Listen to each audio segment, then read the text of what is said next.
বিশ্বকাপ 2026-এর গ্রুপ পর্বে নিজেদের প্রথম ম্যাচে দারুণ এক বার্তা দিল স্বাগতিক যুক্তরাষ্ট্র।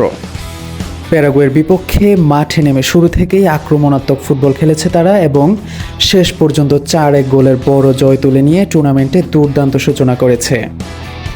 ম্যাচের শুরু থেকেই বলের নিয়ন্ত্রণ নিজেদের কাছে রেখে প্যারাগুয়েকে চাপে রাখে যুক্তরাষ্ট্র।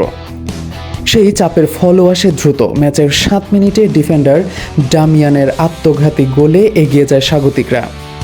গোল হজম করার পর কিছুটা ঘুরে দাঁড়ানোর চেষ্টা করলেও যুক্তরাষ্ট্রের দ্রুত গতির আক্রমণের সামনে বারবার বিপদে পড়ে প্যারাগুয়ের রক্ষণভাগ।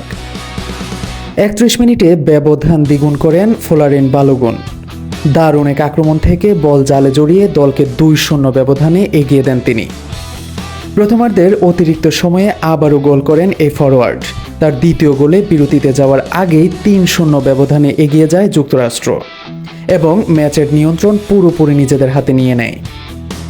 দ্বিতীয়ার্ধে প্যারাগুয়ে কিছুটা আক্রমণাত্মক হওয়ার চেষ্টা করে।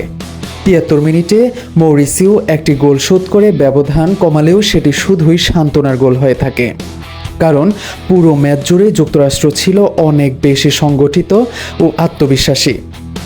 ম্যাচের একেবারে শেষ মুহূর্তে যোগ করা সময়ের 8ম মিনিটে জিও রেইনা আরেকটি গোল করে যুক্তরাষ্ট্রের বড় জয় নিশ্চিত করেন। পরিসংখ্যানেও ছিল যুক্তরাষ্ট্রের স্পষ্ট আধিপত্য। ম্যাচে 63% সময় বল নিজেদের দখলে রেখেছে তারা, যেখানে প্যারাগুয়ের দখলে ছিল মাত্র 37%। শট নেওয়ার ক্ষেত্রেও এগিয়ে ছিল যুক্তরাষ্ট্র। তারা 17টি শট নেয়, যার 6টি ছিল লক্ষ্যে। অন্যদিকে প্যারাগুয়ের শট মাত্র 8টি এবং গোলমুখে রাখতে পেরেছে মাত্র 1টি। পাসিংয়েও ছিল স্বাগতিকদের দাপট। 91% সফল পাস।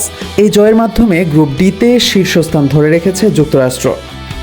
ফ্লোরিন বালোগুনের জোড়া গোল, মিডফিল্ডের দুর্দান্ত নিয়ন্ত্রণ এবং পুরো দলের আত্মবিশ্বাসী পারফরমেন্স দেখে মনে হচ্ছে এবারের বিশ্বকাপে স্বাগতিকরা অনেক দূর যাওয়ার লক্ষ্য নিয়ে মাঠে নেমেছে।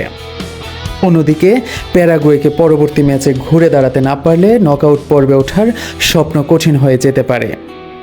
সব মিলিয়ে বিশ্বকাপের প্রথম ম্যাচেই শক্তি প্রদর্শন করল যুক্তরাষ্ট্র।